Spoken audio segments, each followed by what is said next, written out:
Halo, assalamualaikum. Jumpa lagi di channel kesayangan kita semua. Semoga pemirsa sekalian dalam keadaan sehat walafiat ya. Mencapai perasaan khusyuk dalam bersedekah bukanlah perkara yang mudah. Ada saja tindakan atau pikiran yang pada akhirnya mengurangi kekhusyukan dalam bersedekah. Hal tersebut tidak terlepas dari olah dan tipu daya golongan setan yang tercipta dari api. Hal ini senantiasa menggoda manusia agar sedekah kita tidak sempurna. Itulah mengapa manusia harus selalu waspada terutama saat bersedekah.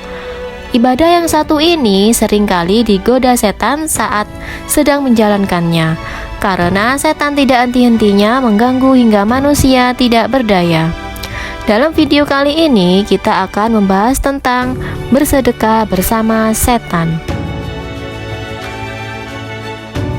Pemirsa sekalian, mereka yang merasa was-was atau ragu dalam niat baiknya dalam bersedekah biasanya akan berlangsung hingga saat mulai bersedekah. Hal itu membuat orang ragu terkait ibadah ini yang seharusnya dijalankannya. Misalnya, kita bersedekah apakah terlihat orang atau tidak. Kadang orang bersedekah menunggu orang lain melihat kita. Bahkan kadang orang bersedekah sering pilih-pilih.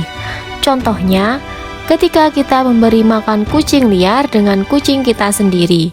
Jika mengalami hal ini, Anda patut waspada karena sebenarnya Anda tengah bersama dengan setan yang menggoda.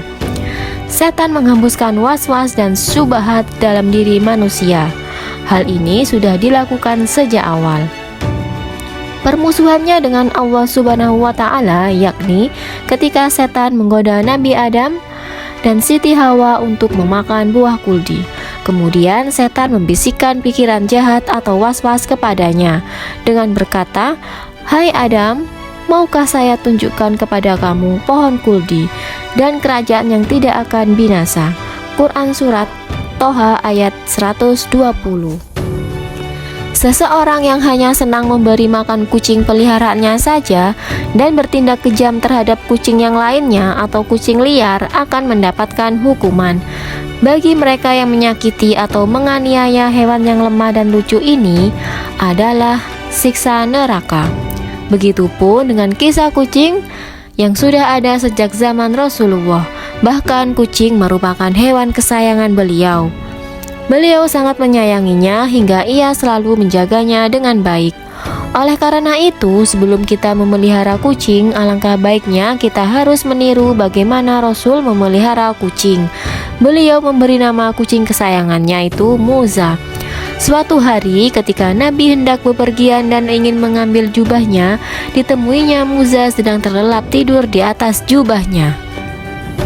Beliau sudah tahu yang namanya kucing kesayangan kalau sedang tidur sangat imut sekali. Tanpa ingin mengganggu kucing kesayangan Nabi itu terlelap, sehingga Nabi memotong sebelah lengan jubahnya yang ditiduri oleh Muza. Subhanallah, mulia sekali perbuatan Nabi ini. Kemudian Nabi pun pergi keluar rumah meninggalkan Muza yang sedang terlelap tidur. Ketika Nabi pulang kembali ke rumah, Muza terbangun dan merunduk kepada majikannya. Sebagai balasan, Nabi menunjukkan kasih sayangnya kepada Muza dengan mengelus lembut kepada Muza. Dalam aktivitas lainnya, ketika Nabi menerima tamu, beliau selalu duduk menggendong Muza. Dan ketika duduk, Nabi meletakkan Muza di pahanya. Salah satu sifat Muza yang Nabi suka adalah ia selalu mengeong ketika mendengar azan, seolah-olah suaranya terdengar mengikuti lantunan suara azan. Bahkan Nabi pernah berpesan kepada para sahabatnya untuk menyayangi kucing peliharaannya seperti menyayangi keluarganya sendiri.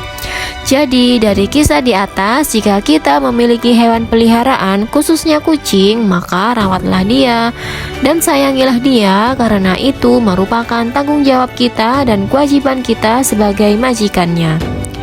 Tak terkecuali dengan kucing yang datang dari luar atau kucing-kucing liar. Kita harus memberikan makan dan minum dengan ikhlas tanpa membeda-bedakan bentuk dan rupa si kucing.